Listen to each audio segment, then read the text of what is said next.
Thank you for joining us for another in our series, A Story to Tell. Today we have with us Mrs. Margiana Richards, and she'll be sharing her journey with us. Mrs. Richards, thanks for joining us.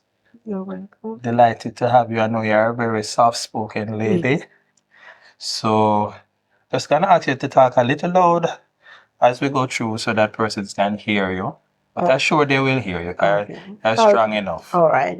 So I know most ladies have a problem sharing their age, but you have a problem sharing your age if you don't want to. So, No, none at all. no, so So what year were you born and tell us your age now?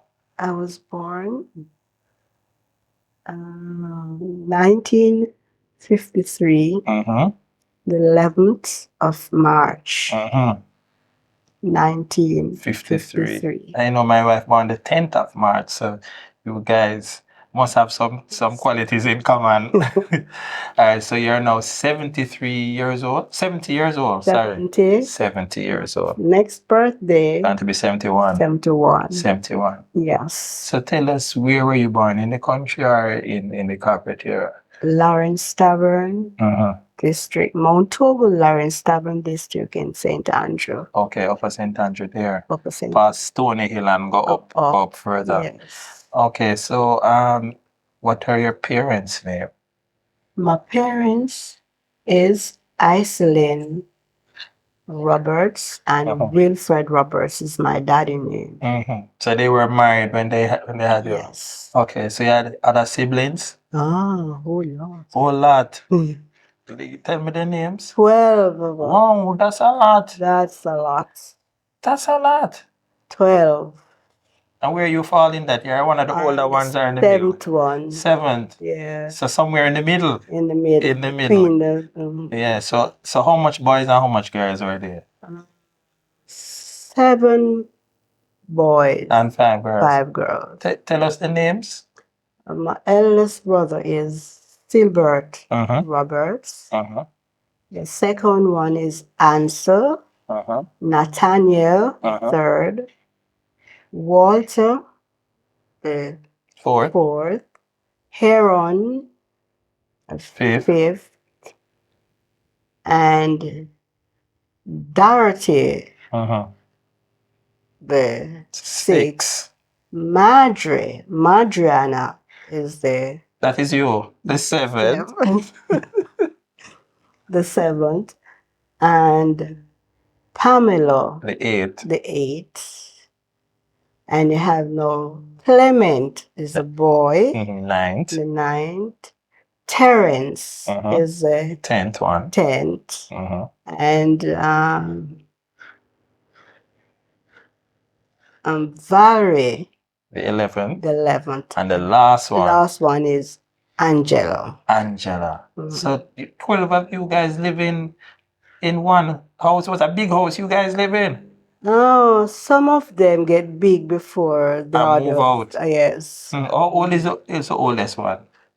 My eldest brother, wow, he's about 80.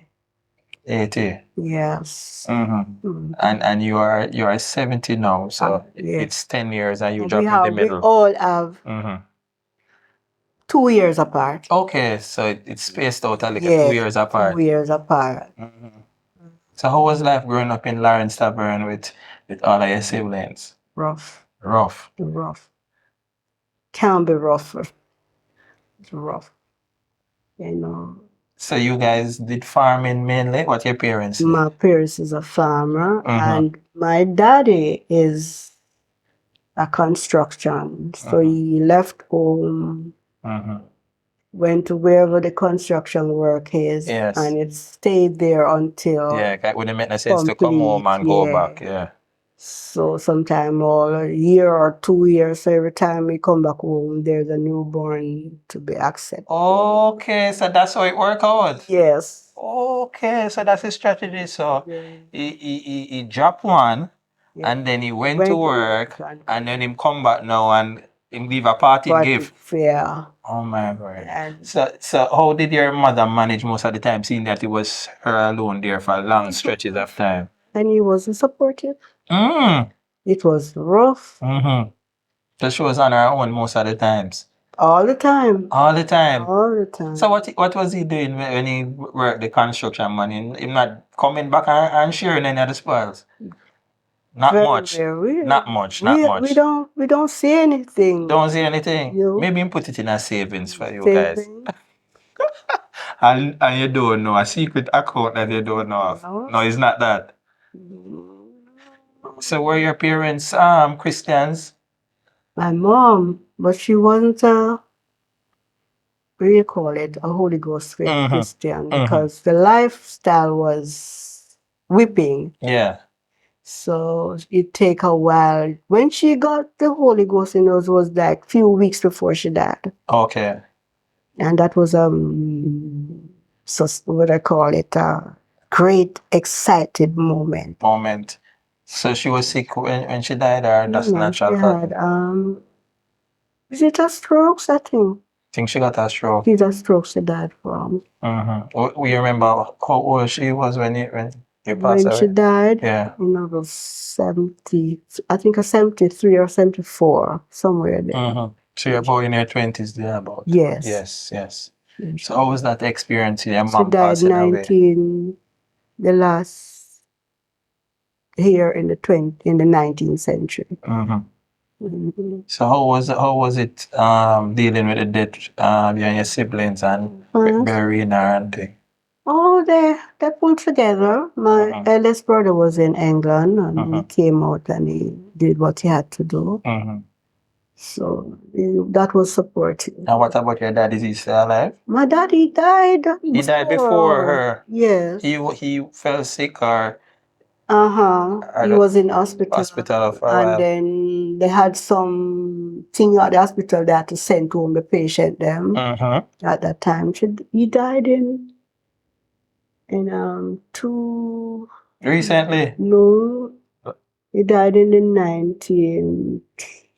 Probably in the 60s, 70s? 70. In the 70s? Yes. It's okay if you don't remember the exact year. So, you said growing up it was really rough. I had Kian when I was 27, 30 when I had Kian. And that was in the same year, 1980, 83? 83. 83. Yeah. That's the same year that your dad passed February away.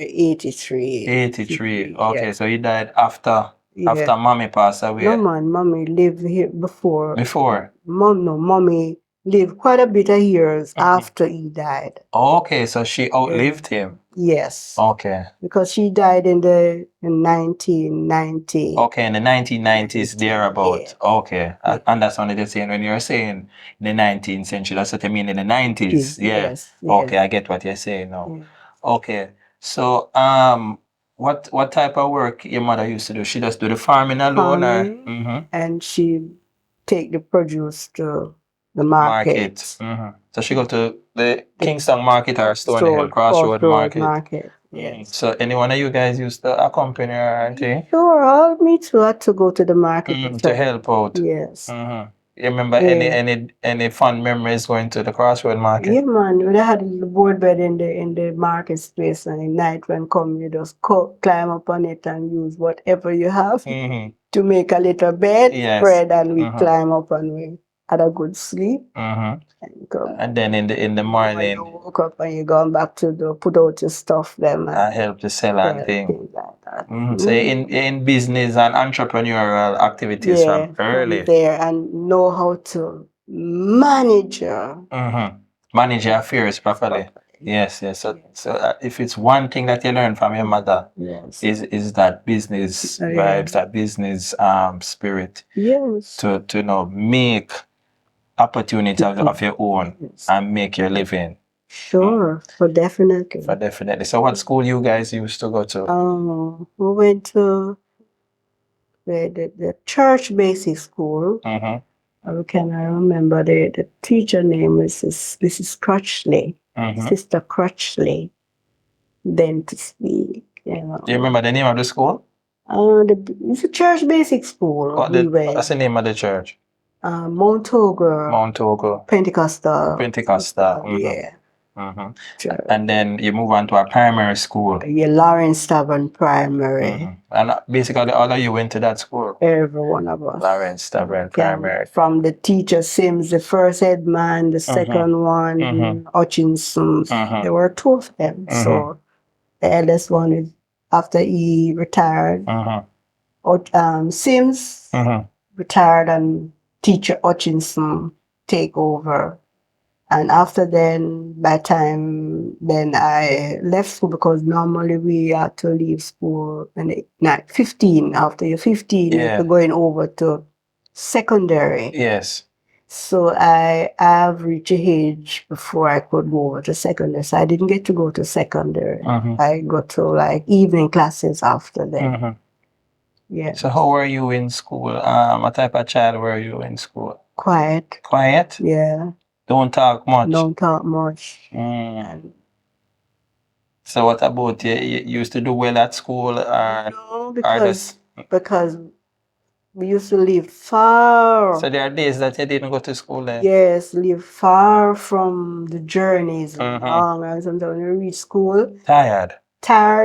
And teacher, the principal, teacher Hutchinson or teacher Sims, they wait on the gate to close the gate.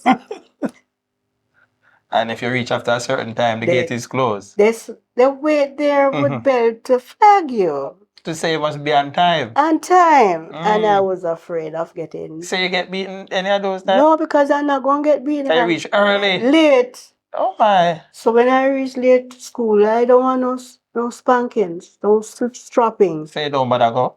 We hide. Sometimes quite a few of us meet up there and we don't go to school today. So we hide in nearby the school and thing? Yeah. True. And just play and have some fun. Those days.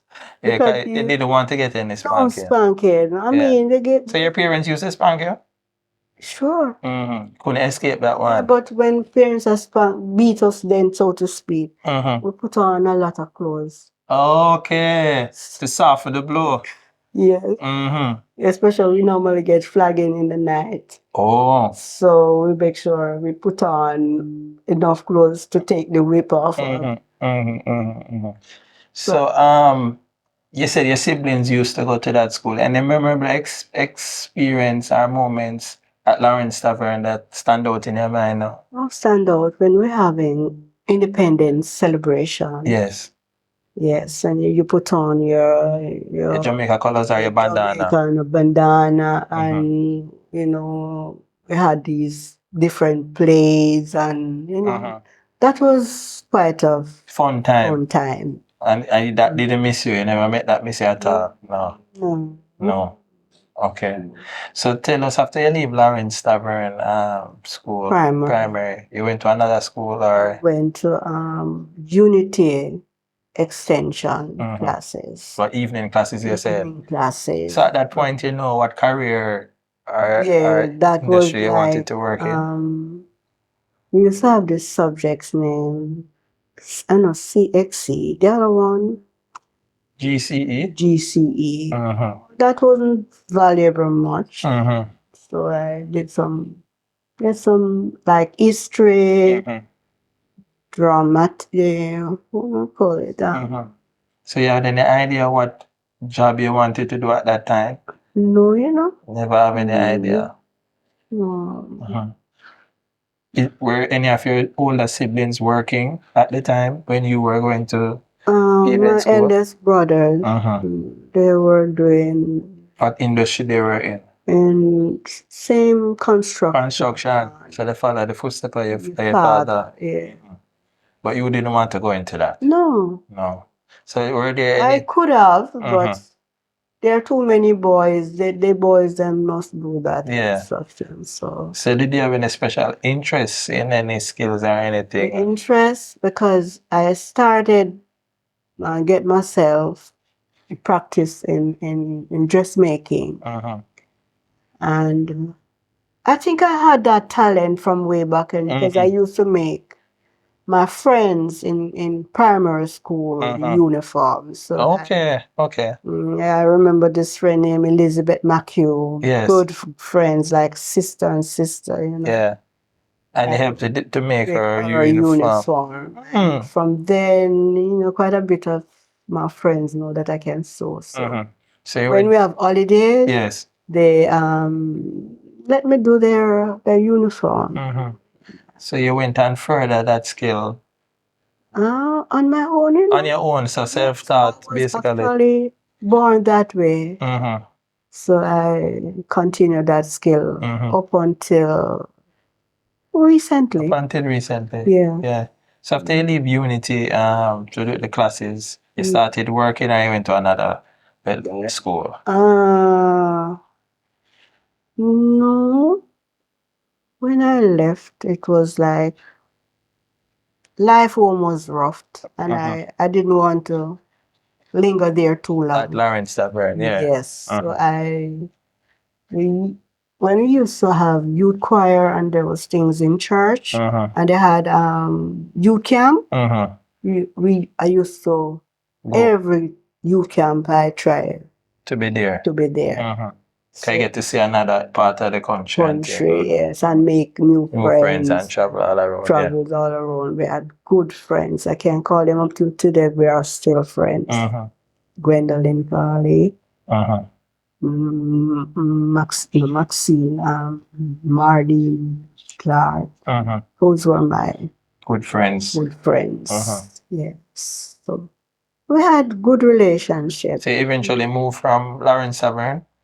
Yes. I was living in Pembroke with my relative. And from there, I left and I lived with Gwendolyn and family in Norman Garden for many years. And then we leave Norman Garden and come to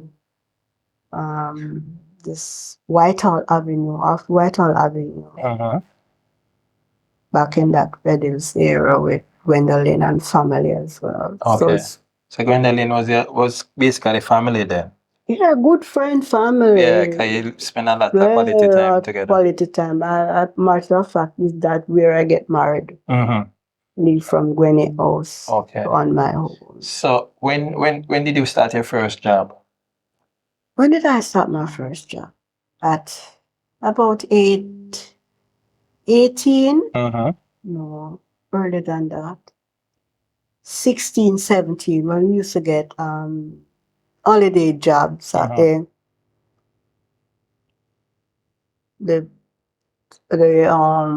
letter place, do you call it? Post office? The Central Post Office downtown. Yes. So Bottom at South Camp Road there. No. It wasn't there. It was down King Street. Oh, it was down King Right Street in front of the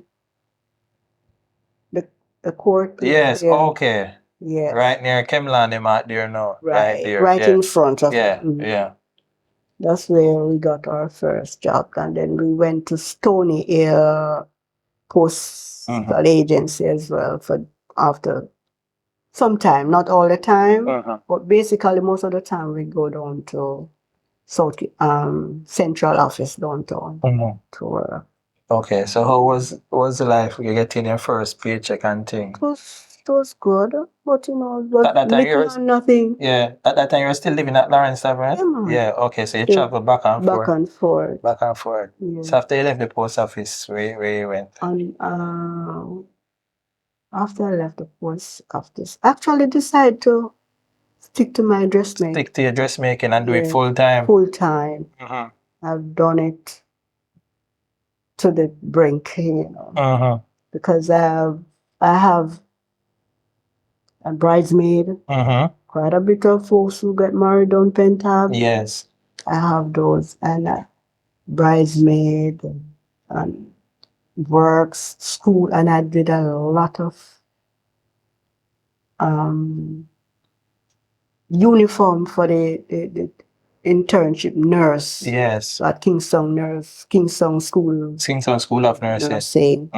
Did a lot of the uniform. Because I had friends like Dawson. Don't quite remember her name now. one of the dust in them, and quite a bit of folks used to, from Pentab used to go Kingston School, so I got a lot of dressmaking nurse uniform to make. So here you mentioned Pentab. So you were a Christian from back in those days? I was 14 years old when I accepted the Lord. Oh, how that experience came about? Now, somebody invited you to church? We born in church. We had to go to church. Sunday school, conquer service. Yes. Name it. So that habit was developed from a long time. And I especially me, I love church. I remember Ella Query. You know those folks, Ella Query and Sister Query. You know, they used to have early morning prayer meeting. And I would wake up because those times we don't have radio home. Yeah. We just depend on the cock when it crows, daylight. Tell you the time. Tell you the time. And I woke up that morning, gone to we had to walk miles, you know, about a mile and a half to get to road. And I woke up. And when I reached at a point, they wouldn't light. They start the journey early. Early, because when cockroach you think say, well, daylight, daylight, but it was the first cockroach. Yeah, it probably was after 4 or after 5. After 4, 3 o'clock. What? And I woke up. That's what tell you, say, I love church from then. From I was 7-year-old, I love church. So I went to we're not waiting on Sister Query because they were living on the church compound to open church, and I sat under a cashew tree waiting for daylight, and they wouldn't light. So those country areas, you're coming like you had dew. Yeah. You actually wet up. And my hair was white with dew. So you were there waiting by yourself? Waiting for church to open. That's how much I've loved church. And you grew up continuing loving the things of God. Loving it. Yeah. As you indicated, you used to go to the youth camp and all of those things and all of that. My best time is like prayer meeting, even though Pental prayer meeting. Early morning prayer meeting, I'm there. Wednesday prayer meeting, I'm there. That's all right. I just love. Yes.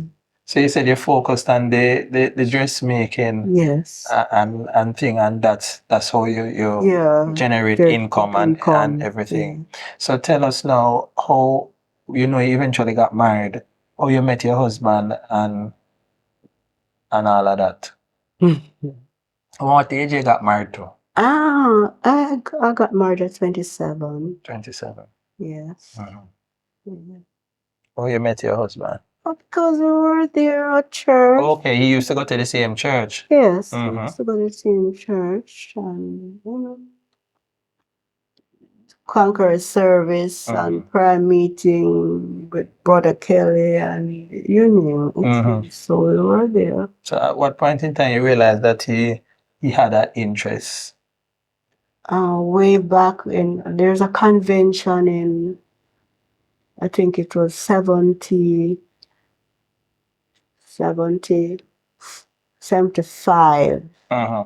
Then we were at a mission convention, and my friends are his friends, like female, such like the Spencers and name it. You know, they were friends, and I were friends with them as well. So he keep giving them letters to give me. They were acting like a courier service. Pass on the message to you. Yes. And tell us what was in those letters. I don't read none of them. You don't read them yet? No. Okay, so maybe you're in your mind you're saying, I'm not really ready for that. I kind of think I know what is in it, and I'm not really ready. Yeah. So ignore those. Ignore them. You just put them in a drawer. Put them in a drawer. I don't want to see them.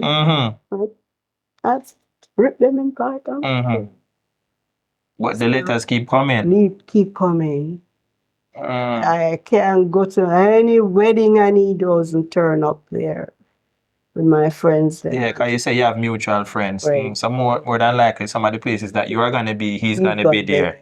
And if he know that I'm going to be, he's going to make the effort to be there. Yes, the extra effort. So he was pursuing you for quite a while and was very persistent. Over 6 years. Mm-hmm. Yeah. So from persistent. Probably you said you got married at what age? 27. 27. So from your about 20, 21 thereabout. So what became that turning point when you decided maybe this might not be a bad idea after all, or what, you spoke to any of your good friends about it? And I mean, everybody came down on me and said he's a good guy. okay, so persons were encouraging you to go through with it because you seem like a pretty good guy. So were there any qualities that you saw in him that really say, boy, this seemed like a decent young man, you know? No. Nothing really that stood out? Nothing gripped me. Nothing grip you? Yeah. Just seem like an average, normal, good guy that was, as you say, involved in church and thing. Nothing gripped me. So, so you guys decided to get married and thing, and you eventually had children afterwards. How long after you got married you got your first child? 3 years. 3 years. Because I didn't want. Didn't want any children. So your first child, how much you have? 2 kids? First one is what's her name again? Remind me? Kian. Yeah. And then you had second one is Craig. Yeah. So you had a girl and a boy, perfect pair. And Craig is 6 years apart from Kian. Okay. Where were you living at the time? Arborview. Yeah. I started from home. You know, and because of certain things happen, Yes. the process of delivering take a good while. This is a thing that I wouldn't want to experience. Yeah. So it was Jubilee that you went to? Or UWE. And I was in the private area too, because I couldn't get in to the what do you call it? I had to pay for that. Or maybe it take too long to register or something. Right. Yes. If you don't get in from early. Yeah. Right. So I was in a private situation. So it was a few hours labor process was a few hours. Night till daylight. Can't give you a worry to come out. There was nothing left in me with tears. And you know those things. And then you call nurse. Yes. Nurse and visibility. But she eventually was born. Yes. You remember what day it was? A Saturday or Sunday? It was a Friday. It was a Friday. Friday. Yeah. I started from Thursday. Thursday evening right through Thursday night. So it was an early Friday morning. Early Friday morning. Okay, so why you decided to give her that name, Kian? Any special reason? When I was pregnant, I dreamt. Like I got this name, Kian Kedisha. Yes. Just like that? Yes. And I think at that time I was talking to Sister Maxine Gardner, because we were friends then. And she said, that's a good name. So I gave her Kian. Kian Kedisha. So how was it being a new mother now? It was quite an experience. Yeah, the experience dealing with young babies before, like you had other nieces and siblings that you had to take care of.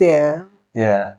The first sibling that we had to care for is my little sister. She's not the second to last one, Valerie. Yes. She's a parental basics now principal. Okay, that's your sister. That's my sister. What's her last name? Davis. Valerie Davis. Okay. Yes, she's my second to last sister. Second to last sister. Okay.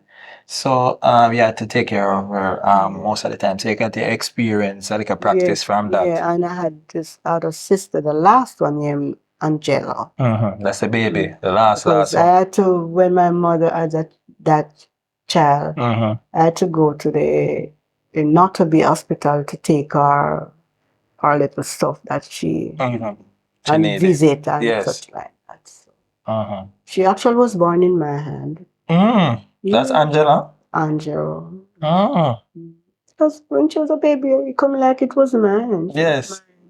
So you had that So little it's experience from yeah. that long time. Thank God for that. Yeah. So you know to manage Kian now and you know when she hungry and know when to change her and thing. So and your friends used to come and support and That's it, check. yeah. Yes. About Sister Meikle, then we were all young people those times. So Oh, because she was living in Harborview as Harborview well. as well. Just like that. So you said 6 years after you had your son. No, not Kian. No, 6 years 6 years after after Kian. Kian, Yes. Craig. So 'cause you said you didn't want any more children? No. No. But But it happened. Some of these things you don't necessarily plan for, Plan but for it it, but happened. it happened. Yes. So how was it? How was it now It when was your son born? Much easier. Much easier because I couldn't even wait for them to pick me up from the stairs to go up. I had to take my time go up, and I was right in admission. That's how quick. Still went to UE again? Yes. But you went earlier this time and got into the clinic and everything. No. Still the private? Yeah. Still a private I went. So your son was born, and did you get that name in a dream, like how you got the first one, Right. Kian, Kedisha? I went through some books, name books, and I saw this Craig Utterly.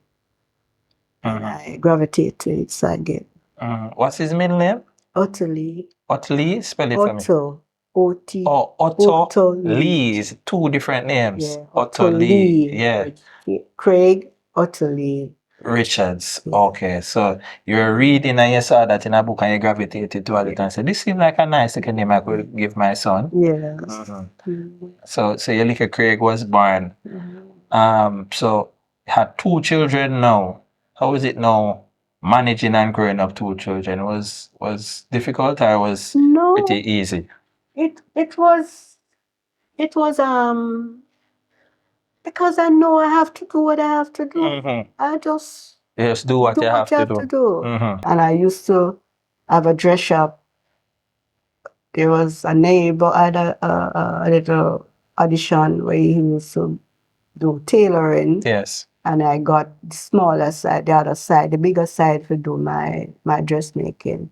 So at those time, I had a dress shop. I had one girl was working with me. She was training rather then in dressmaking. So I had. So that was all the income was coming in for you to take care of the children and stuff. I think all my life the Lord has been faithful to me. So I manage it myself quite well. So you send them both to the same school? Yes, they went. I think they went to Karen started off at a prep school, but finance was tight. Then I couldn't afford. So you had to scale it back a bit. Scale it back to the primary, and it wasn't went down well with her because our friends they were leave back at the this other school, the other private school. So she was quite upset. And for one reason, she don't love men teacher at school. And the class that they put her in, Harborview Primary, was a male teacher. So she didn't get adjusted immediately. Took a little while. Took a little while. So Craig went to Harborview as well. Yeah, but he went to St. Boniface Basic School in Harborview, and then from there to Harborview Primary. But they were like 6 years apart. So when one is already gone, one just coming into the school. And he went when we left Harborview to Portmore. He went to Nagohead Primary. So you had pick them up from school, or you Yeah. every day, or When they were responsible enough to. he was in Arborview Primary, because I still have the dress shop in Arborview, so we travel in the morning and evening back home. So after a while, when we left, when he left, decide that we're gonna put him in Nagahead Primary. So it will be closer to home. And then I gave up the dress shop and do it at home do it here. at home. Yes. So walk us through how you're living in this house. This is your house. Walk us through that process of you getting your house and application, and if it was difficult. And I tell you, I was frustrated. The little place that we got, as I tell you, it was a matches box. Yeah, that's like a studio. Yes, and everything packed up. I got stressed out, tired of it. And I remember I sent him off to school. I don't quite remember the day, but I sent him off to school one morning. And I was thinking, how am I going to get by? How am I going to get through? And started weeping. And I remember I was sitting in the bed, crossed my legs, crying with my pillow. And I wanted to sleep. And I hope I would go to sleep and don't wake, because I'm tired of. Yes, let's get frustrated. Tired.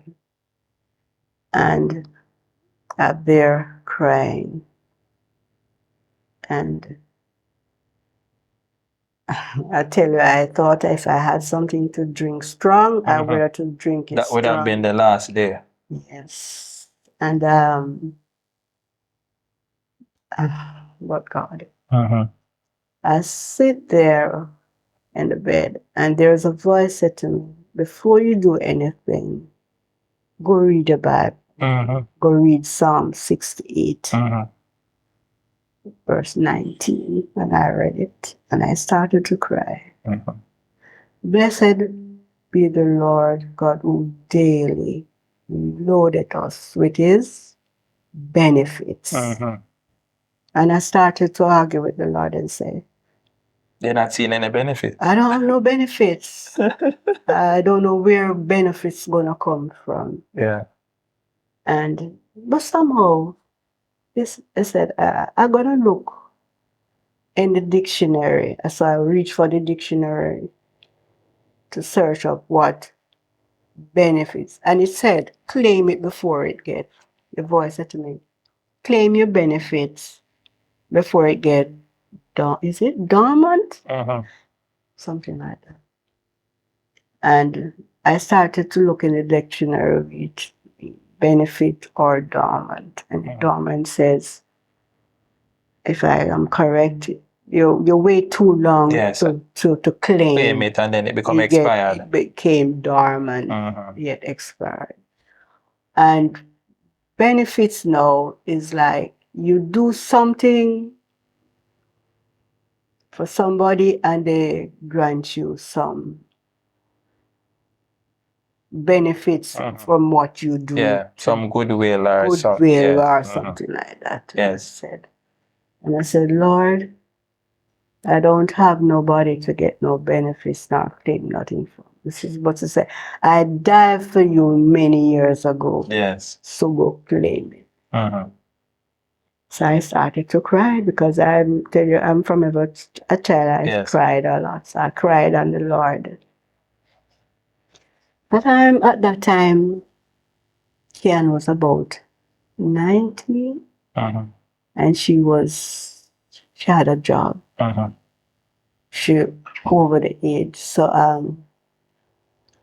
I went outside on that little tree there, flower tree, with a plant out there. So it was under the window there, the little quad. So I came out in the sun and sit under the flowers tree. And I began to talk to the Lord. And I went back in, find my little energy so that I'm gonna clean out the dresser drawer or something in the place that I can, fix up and straighten out. And I went in the drawer and I saw some document. And that catch my eyes. And I said, let me look at it. Can document the pay slip and whatever. And there the Lord said, that's a part of your benefit. You can claim something. And immediately I pick up the phone and call Kay, and she was at work. She was working at where she was.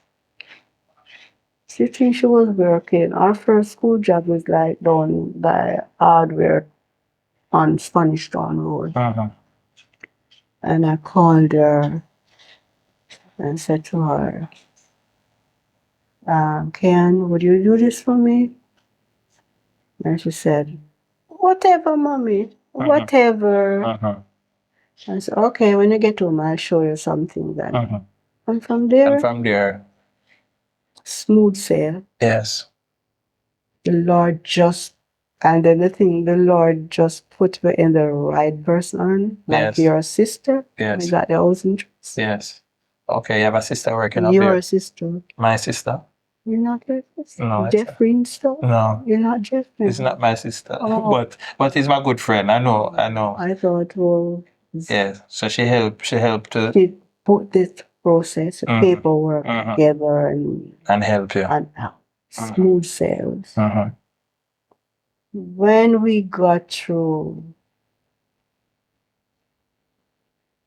I don't have a bank account. I don't know what it is like to have going to a bank. Yeah. So you should just store your money, keep your money. I never have no money to keep. Oh my God. I didn't have no money. They don't need no bank. I don't need no bank. Yes. And so the Lord said, loadeth me with his benefits. I don't have no money. And when we got through, and I saw the first load of sand, then I remember he loaded us with his benefits, blessing. And what that time I didn't have a bank account. And here am I. Yes, so you expanded. Yes. Added on to the little, as you said, the matches box. The matches box. And make it into a more comfortable home that you could appreciate. And you said that the work, it has come from a mighty long way to where it is now. And I'm telling you, and every step I take, the Lord make a way. Lord make a way. Yeah. When I was stopped and go any further, out of nothing, the Lord said, try see if you can get. No, a matter of fact, let me retract. I was there depressed, distressed, and there was an elderly came down from England, and I know her from childhood days, and she said she wanted to come home, but she hadn't got no children. And she said, Margie, you would come and take care of me? I said, sure, I would. And I spent 3 years taking care of her. Back, take her to church, the doctor, anywhere she wanted to go. And when she died in my hands. And our daughter came out and said to me, we're going to give you a trip up. I said, what? Whatever. I don't have a passport. I don't have no visa. I don't see. Yes.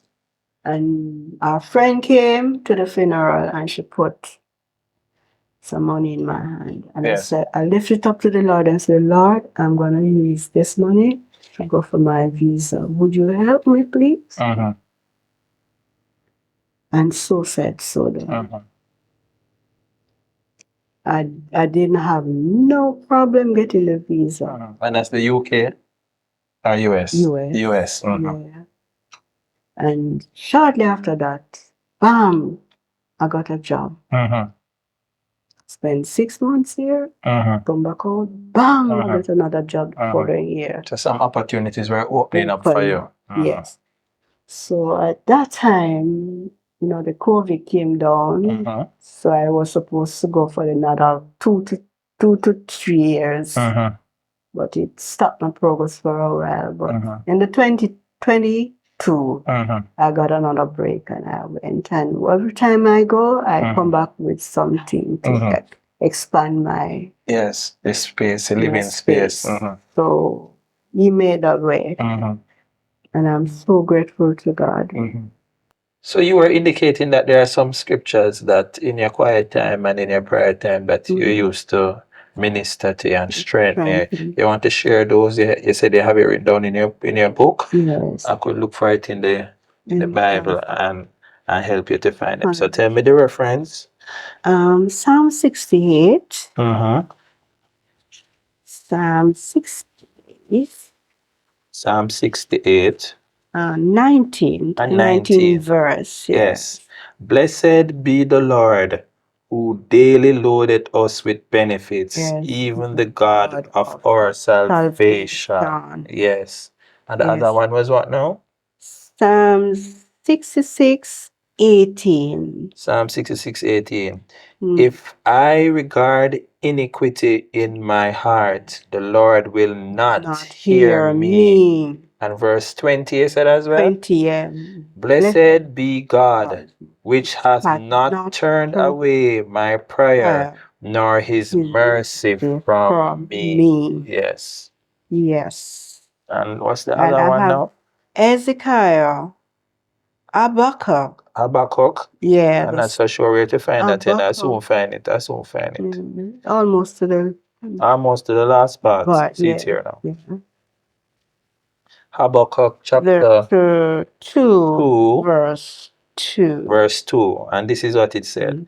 And the Lord answered me and said, write the vision and make it plain upon tables, that he may run that readeth it. Yes. And verse 3, for the vision is yet for an appointed time, but at the end it shall speak and not lie.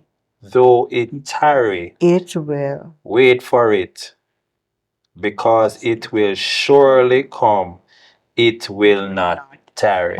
Yes, that's Habakkuk 2, verse 2 and 3. So those are a few of the scriptures that minister to you in your quiet time. Yes. And strengthen you. Everlasting strength.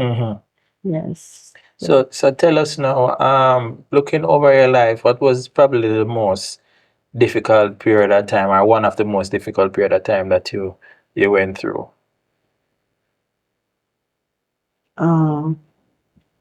One of the most difficult time is when I started the process, the work, and it stopped for quite a bit of years. Yes. Nothing seemed to be coming, nothing seemed to be moving. Yes. Yes. And in 2018, the Lord made a way. Made a way. Yes. And that way is a little chance to get to go overseas, to do some work and pull back some cash that I could come and work on the house and thing. Is there anything in life that you looking back over that you would do over or change? Like when you review yourself after the fact, you're not gonna know in the moment, But when you're looking back now, you said, probably if I had done this, it would work out different. Anything you think if you change would work out differently? No, it would have been the way it has, so that I can put my faith in God. So nothing really happened by chance. It was still God in control. God in control. Whether it's a good situation or a bad situation. Yes. So You learn to trust him. trust. I put my whole trust and confidence In you. in God. In God. In God. So you now have grandchildren. Yes. Yes. Or you know, can you tell us the names? Gianna. And she get her name from you. Yes. 'Cause you're Part of yeah. 'Cause you're Margiana. yes. And she's Gianna. Gianna. And John Luke. Yes. John Luke. And Anna. Anna. Anya. Anya. So it's 3 grandchildren you have? And Kai. Kai. So it's 4. So Four. 2 for your daughter and 2 for your Yeah. son. Boy and a girl. Boy and a girl. Boy and a girl. And you had a boy and a girl. So it's just balance out. Balance. The boy, the girl first boy, the girl first boy. Yes. So it is. So it is in God hand. It's in God hand. Is there any message that you would want to give to your grandchildren, any word of encouragement and stuff? Some of them might be young, but look, when they're watching it, when they're older, it might. Can. Yes. It's to be obedient to the parents and do their best in school, schoolwork, because you know the according to Craig and in life the journey is continuous. So you want to have a good journey in life. Yes. You know, to continue the task. Yes. So I would encourage them to be obedient, stay focused, and do the schoolwork. You know, the best as they can. As they can. Yeah, maybe they're young now. They're young, so they will gravitate, you know, at that time when they should have, you know, when the right time when comes. the right time. So and also your children, your daughter sent you a message. I'm gonna play it for you, and you give me your feedback. Some words of encouragement. Okay. So I'm gonna play it. Innovative, creative, that's mommy.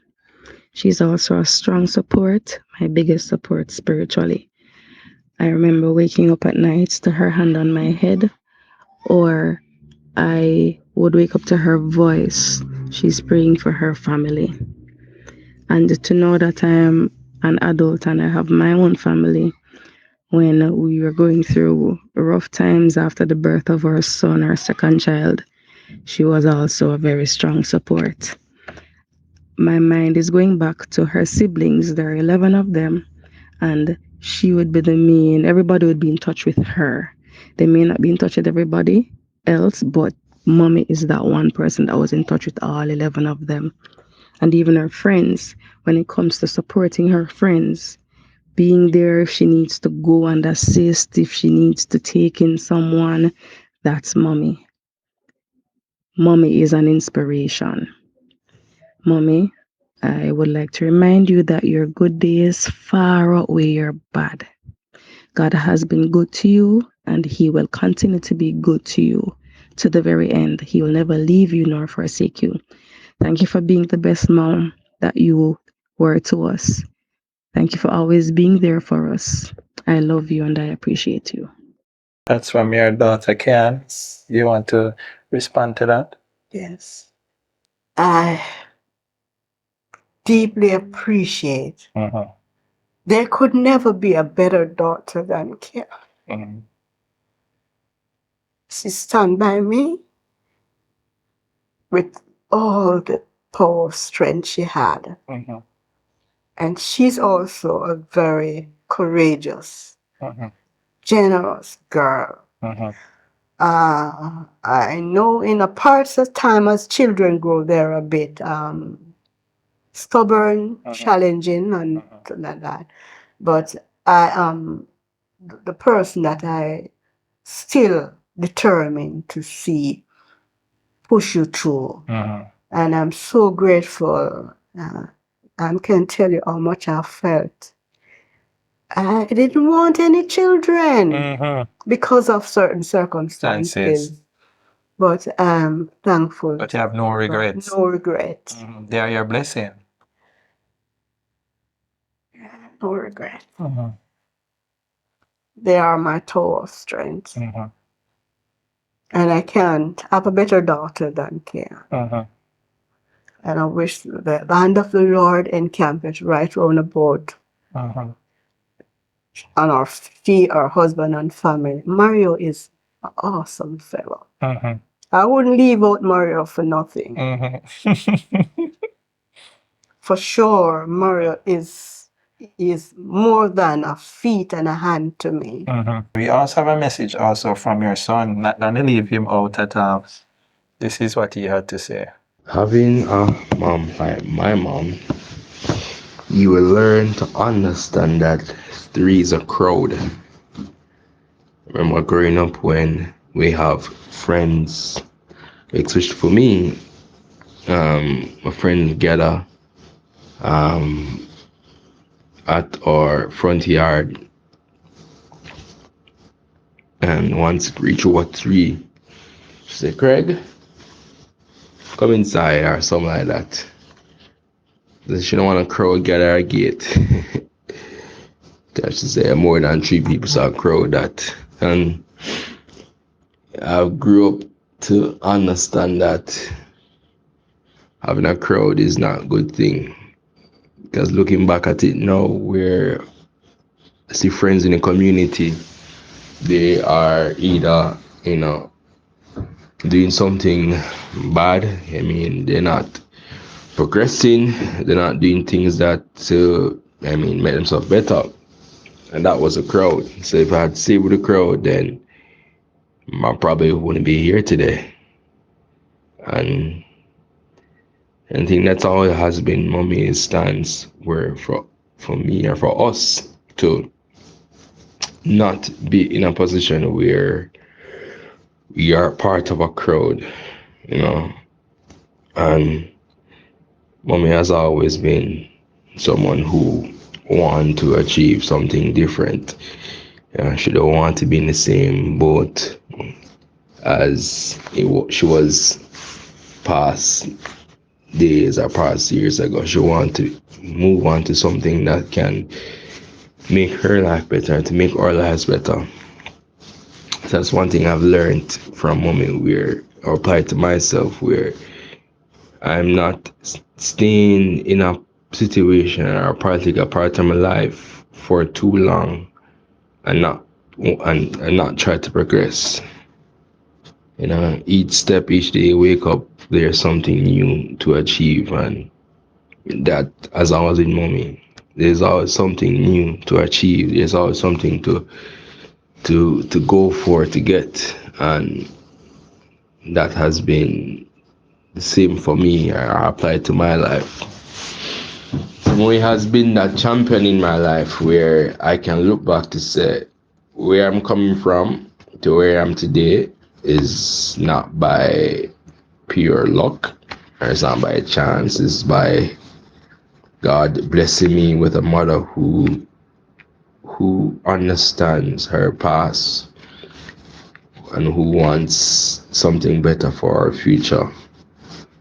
And that mother has been more than just the mother that cares, or not cares, but the mother that somehow do the typical stuff, give you food, give you clothing, give you this, give you that, all them stuff there. But she's a mother that prays. I remember having a conversation with her some time ago where it was flashing back the time when I ended up in the hospital. I think I was knocked out. To my mind, it was like knocked out for like a couple hours. But she was saying it was like a couple days.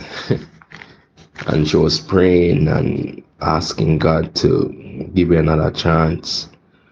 And I remember when I woke up in the hospital and I saw her coming through the window, I was like, wow. It felt like hours to me, but I guess to see her smile, see her coming, I'm like, all right, I'm okay. But for her, she felt joy knowing that I'm okay, and through her prayers, I'm okay. So mommy has been that for us, the prayer warrior, the early morning riser to pray, and the strength for a family. Yeah. So that's from your son, Craig. You want to respond to him?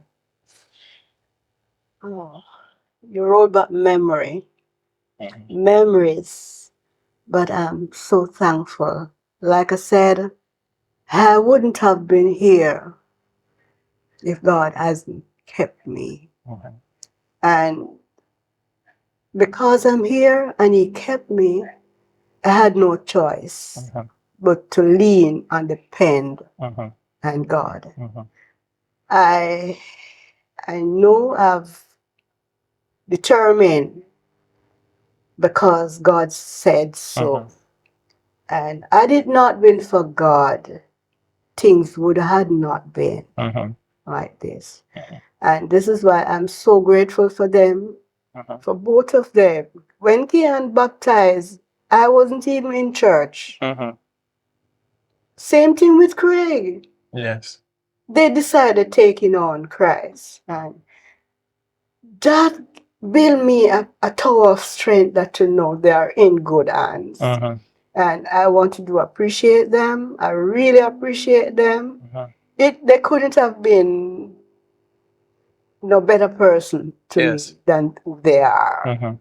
And I'm thankful to God. To God be the glory. Great things He has done.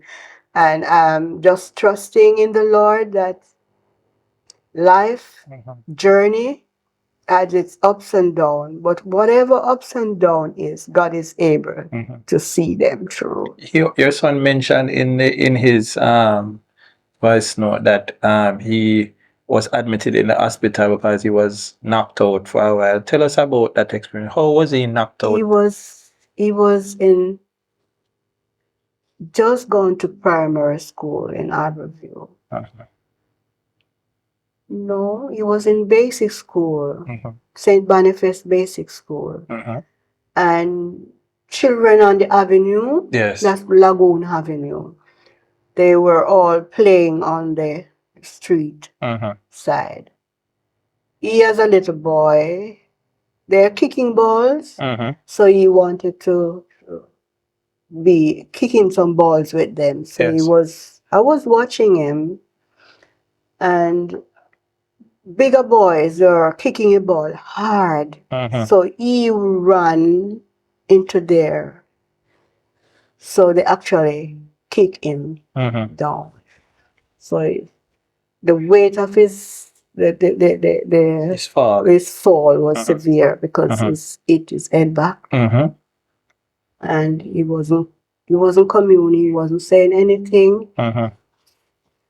Thanks be to God, the lady that the house we were living is a nurse from Nuttall Hospital. And she get into her vehicle and take us off to the at our hospital. But when we reached there, they couldn't do nothing to him, so they take us down to Children's hospital. Yes. And there they find he got a severe blow in his head. Spent almost 4 days in hospital. So he was unconscious for. Unconscious for about. So at that point, what was going through your mind? If your son is gonna live or if he's gonna die? Yes, but the panicking that I got was just the voice always said to me, "Put your trust alone in Jesus. Never falter, never fail. Keep your hands upon the trotters and your eyes upon the rail.